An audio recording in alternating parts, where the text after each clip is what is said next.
Welcome to Shriji food. આજે આપણે બનાવીશું મસાલા ઢોસા.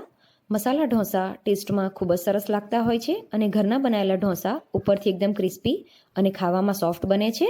કાલે મેં તમને પેપર ચીઝ ઢોસો કેવી રીતે બનાવવો એ બતાવ્યું હતું અને આજે આપણે મસાલા ઢોસા બનાવવાના છીએ. તો ચાલો એને કેવી રીતે બનાવવો એ આપણે જોઈ લઈએ. તમને જો મારો વિડીયો પસંદ આવે તો વિડીયોને લાઇક અને શેર કરી મારી ચેનલને સબસ્ક્રાઈબ કરવાનું ના ભૂલશો.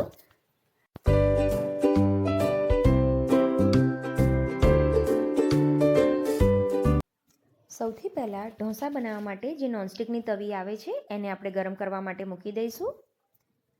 ગરમ થઈ જાય એટલે એક કોટનનું કપડું લઈને એને ભીનું કરીને તવીને લૂછી લેવાની.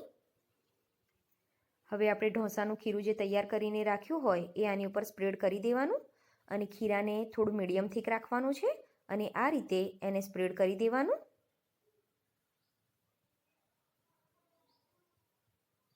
સ્પ્રેડ થઈ જાય એટલે ગેસની ફ્લેમ મીડિયમ કરીને આને થોડો કૂક થવા દેવાનો. 2 મિનિટ પછી ઢોસો આ રીતે થોડો કૂક થઈ જશે. હવે આપણે આની ઉપર થોડું બટર લગાવી દઈશું. તેલ યુઝ કરવું હોય તો તેલ પણ યુઝ કરી શકાય. જો તેલ યુઝ કરતા હોય તો સિંગ તેલનો ટેસ્ટ વધારે સારો લાગે છે. અત્યારે હું બટર યુઝ કરું છું તો બટર લગાવી દઈએ.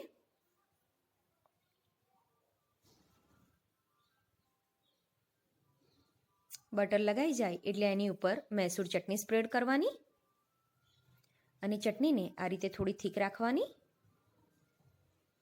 જો ચટણી પતલી થઈ ગઈ હશે તો ઢોસો સોફ્ટ થઈ જાય છે, એટલે આ રીતની થોડી થીક જ રાખવાની ચટણીને.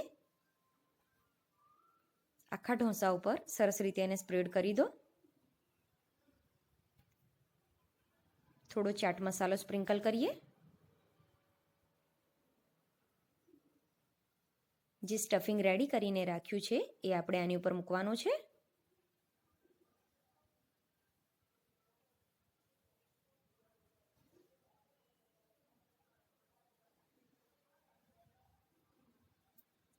હવે ઢોસાને આપણે બધી સાઈડથી કિનારીથી પહેલાં એને ઉખાડી લેવાનો છે.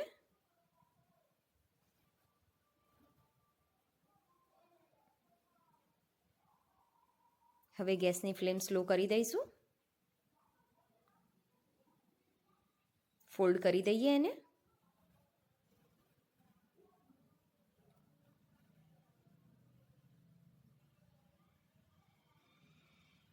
ઢોસો રેડી છે, એને એક પ્લેટમાં લઈ લઈશું. હવે આપણો મસાલા ઢોસો સર્વિંગ માટે રેડી છે. મેં એને કોકોનટ ચટણી અને સાંભાર સાથે સર્વ કર્યો છે અને અત્યારે મેં જે બધી વસ્તુ યુઝ કરી, બંને ચટણી, સાંભાર, સ્ટફિંગ અને ખીરું, એ બધું કેવી રીતે બનાવવું મેં ઓલરેડી ચેનલ ઉપર બતાવ્યું છે અને ડિસ્ક્રિપ્શન બોક્સમાં એ બધાની લિંક પણ આપી છે, તો તમે ત્યાંથી આ બધાના વિડીયો જોઈ શકો છો. આઈ હોપ તમને મારો આજનો વિડીયો પસંદ આવ્યો હશે.